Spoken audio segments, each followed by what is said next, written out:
Good morning to all of you. I am Dr. Divya Saxena, Assistant Professor, Department of Applied Science and Humanities, ABES Engineering College, Rajasthan. Today we are discuss the topic Stokes theorem. In Stokes theorem, first we discuss definition, then formula, and give some example of Stokes theorem. First we start from definition. तो definition हमारी है if S is an open surface area, S कोई open surface area है तो bounded by a close curve C, जो कि एक close curve bounded by a close curve C, and F vector is equal to F1 I cap plus F2 J cap plus F3 K cap. F कोई vector है, is any vector point function having continuous first order partial derivative, then single integration F dot D R is equal to double integration curve F vector dot N cap D S. तो ये हमारा Stokes theorem का फॉर्मूला। Stokes theorem हमारा relation है between line and surface integration. हम ये कह सकते हैं relation between line and surface integral. तो हमारा जो स्टोक्स थ्योरम है लाइन और सरफेस इंटीग्रल का रिलेशन है, वेयर एन कैप क्या है यहाँ पर हमारा is outward drawn unit normal vector. N cap हमारा यूनिट नॉर्मल वेक्टर है। क्वेश्चन ले लेते हैं, verify Stokes theorem for F vector is equal to x square plus Y square I minus 2xy j taken round the rectangle bounded by the lines x is equal to plus minus a, y is equal to 0 and y is equal to b। तो यहाँ पे हमें क्या करना है, verify करना है Stokes theorem. इसका मतलब हमें क्या करना है, जो भी दोनों साइड है हमारे फॉर्मूले की, जैसे F vector dot D R vector is equal to double integration S curve F vector dot N cap D S. तो हमें दोनों ही साइड शो करने होंगे और दोनों की वैल्यू क्या आनी चाहिए, निकालने के बाद सेम आनी चाहिए। सेम आती है तो हमारा वेरीफाई हो जाएगा स्टोक्स थ्योरम।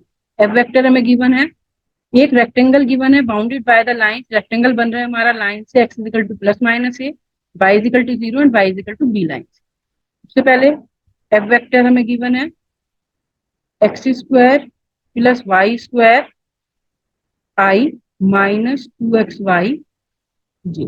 अगर हम बात करें कि F vector dot D R vector निकालने, तो ये आ जाएगा x square plus Y square D x minus 2xy D.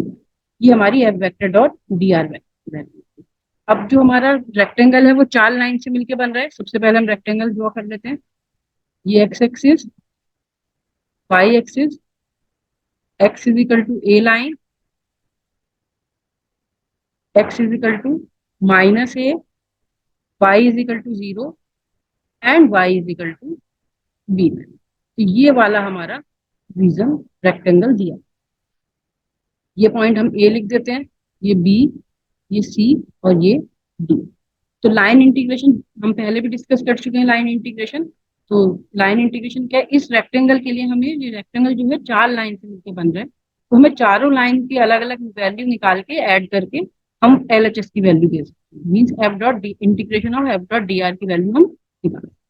Means अगर हम LHS की बात करें तो C close curve C F vector dot D R vector is equal to A B F vector dot D R vector plus B C F vector dot D R vector plus C D F vector dot D R vector plus D A F vector dot D are.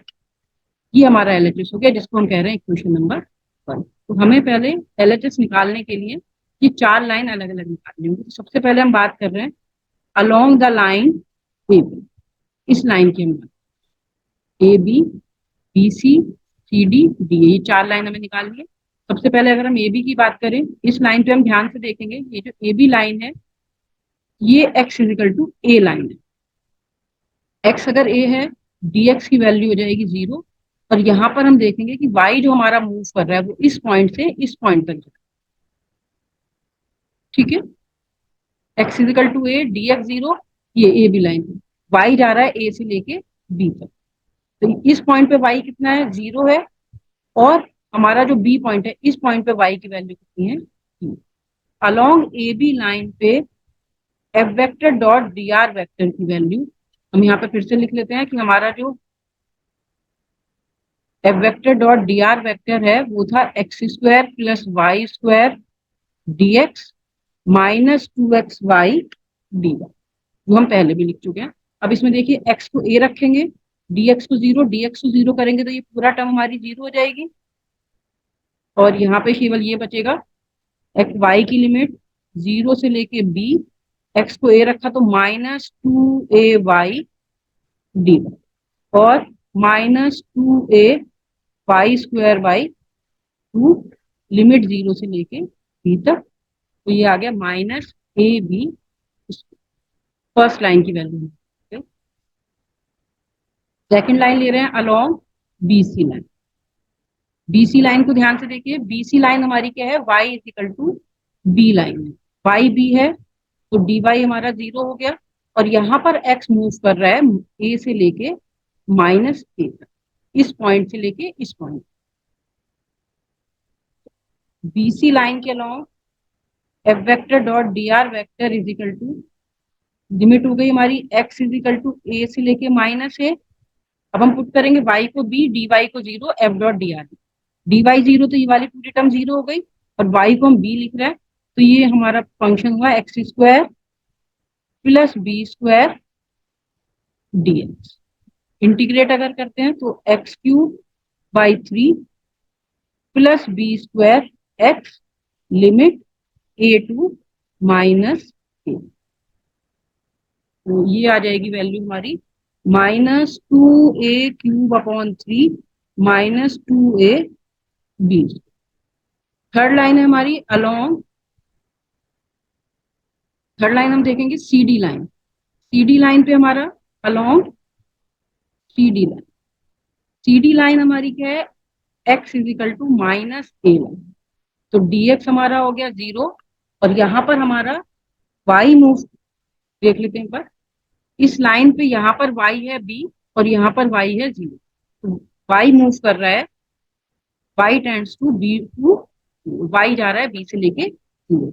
Along C D line F vector dot D R vector is equal to, D X zero तो first वाला function हमारा zero हो जाएगा, ये हो जाएगा y is equal to B to zero और x की जगह माइनस ए रखेंगे तो two A Y D Y और two A Y square by two, limit B to zero, उससे टू कैंसिल, तो ये आ गया माइनस ए बी। थर्ड लाइन हो गई। Fourth line along D A line, D A line एक बार देख लेते हैं क्या है, डी ए ये वाली लाइन, डी ए लाइन पे वाई हमारा जीरो है और एक्स मूव कर रहा है माइनस ए से ए तक। डी ए लाइन हमारी क्या है, Y is equal to zero line, D Y is equal to zero हो गया और एक्स मूव कर रहा है माइनस ए से लेके प्लस ए तक। इस लाइन के अलावा अगर हम इंटीग्रेशन निकालें F vector dot D R vector, तो X is equal to minus ए से A, F vector dot D R vector में y को जीरो डी वाई को जीरो रखेंगे तो सेकंड टर्म तुम्हारी जीरो हो जाएगी, तो ये हमारा बचा एक्स स्क्वायर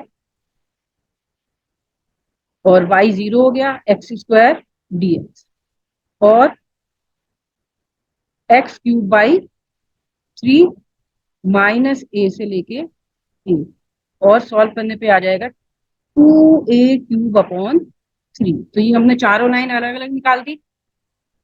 अगर हम बात करें total close curve F dot D R vector की, तो from first equation, from first in चारों को, चारों लाइन को हम ऐड कर देंगे तो फर्स्ट पॉइंट हम फर्स्ट हमारी वैल्यू थी minus A B square, second value थी minus two a cube upon three minus two A B square, third line हमारी निकल के आई थी माइनस ए बी स्क्वायर और फोर्थ लाइन हमारी आ रही थी निकल के प्लस टू ए क्यूब अपॉन थ्री। अगर हम चारों को ऐड करें तो हमारी वैल्यू निकल के आ रही है minus four A B square. ये जो टोटल हमारा लाइन इंटीग्रेशन से रेक्टेंगल हमने निकाला वो वैल्यू आ रही है four A B square. Verify करना है तो आरएचएस भी निकालना होगा। आरएचएस के लिए सबसे पहले हम बात करेंगे कर्ल एफ। कर्ल एफ निकालते हैं हम डिटर्मिनेंट की हेल्प से। Del cross f, f vector i j k, i cap j cap k cap, del over del x, del over del y, del over del z. इसका coefficient था x square plus Y square, और ये coefficient था हमारा -2xy, और के का coefficient 0 था।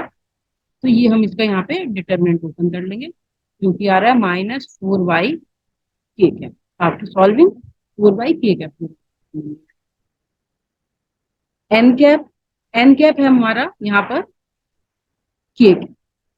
Outward drawn unit normal vector ले रहे हैं, रेक्टेंगल हमारा जो बन रहा है वो एक्स वाई प्लेन में बन रहा है, तो एन कैप हमारा क्या हो जाएगा, के कैप। फिर हम बात कर रहे हैं curl F vector dot N cap. Curl F की वैल्यू थी -4y K cap dot N cap की value K cap, K dot K 1 हो गया हमारा, तो ये हो गया -4y।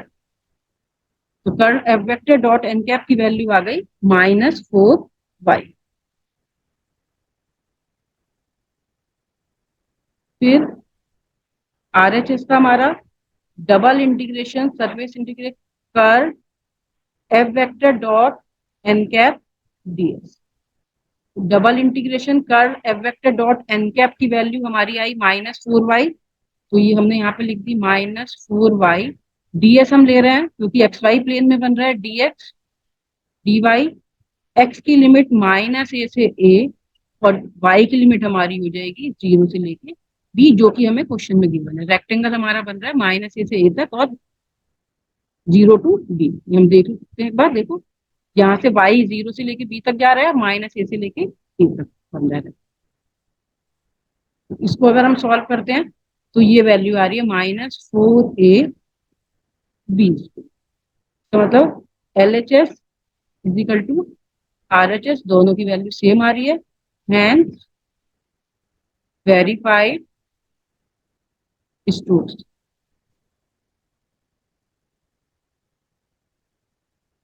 तो यहाँ पे हमारा क्योंकि LHS और RHS की दोनों वैल्यू सेम आ रही है, तो हमारी स्टोक्स थ्योरम वेरीफाइड।